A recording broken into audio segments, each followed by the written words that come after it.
বাংলাদেশ এক অদ্ভুত রাষ্ট্র, যেখানে যে সময়টায় প্রয়োজন হয় মানব দেখানো, কিন্তু বাংলাদেশ এমন একটা অদ্ভুত দেশ যে সময়টায় মানবিক না বরং সকল সেক্টরে যে যতটুকু সুযোগ পায় ততটুকুই স্বৈরাচার হয়ে ওঠে।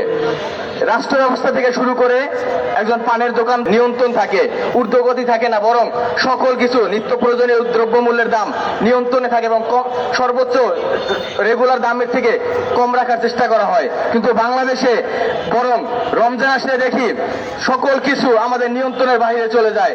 তেল, ডাল, আমাদের নিত্য প্রয়োজনীয় সকল পণ্য আমাদের নিয়ন্ত্রণের বাইরে চলে যায়। হিমশিম খায় সাধারণ মানুষ, যারা দিনমজুর, যারা রিক্সা চালক, যারা দিন আনে দিন খায়, তাদেরকে বাজার করে ইফতারি সেহরি করাই কষ্ট হয়ে যায়। খেজুরের দাম স্বাভাবিকের তুলনায় 2-3 গুণ বেড়ে যায়।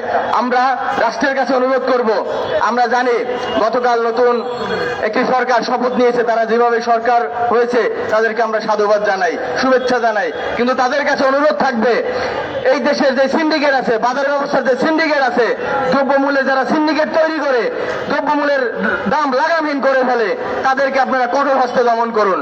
প্রশাসনকে অনুরোধ করব, পবিত্র মাহে রমজানে পবিত্র রক্ষার্থে প্রতিটা পাড়া মহল্লায় যেন উচ্ছৃঙ্খল লোক ছেলেপেলেরা কনসার্ট করে পরিবেশ নষ্ট না করতে পারে, মাহে রমজানের পবিত্রতা নষ্ট না করতে পারে।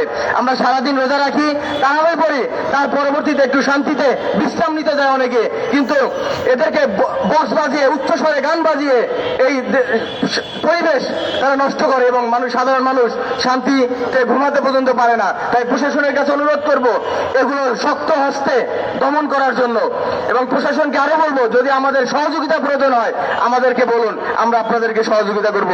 সরকারকে বলবো, আমরা বিরোধী দল হতে পারি, আপনারা সরকার হতে পারেন, যদি আমাদের রাষ্ট্রে কোথাও আমাদের সহযোগিতা প্রয়োজন হয় আমাদেরকে বলবেন, আমরা ভলান্টিয়ার হিসাবে দায়িত্ব পালন করবো ইনশাল্লাহ। এই বলে বক্তব্য শেষ করছি। আসসালামু আলাইকুম। সম্মানিত উপস্থিতি, এ পর্যায়ে বক্তব্য নিয়ে আসছেন ইসলামী শাসনতন্ত্র ছাত্র আন্দোলন ঢাকা মহানগর উত্তরের সভাপতি এইচ এম মোস্তফা হুসাইন।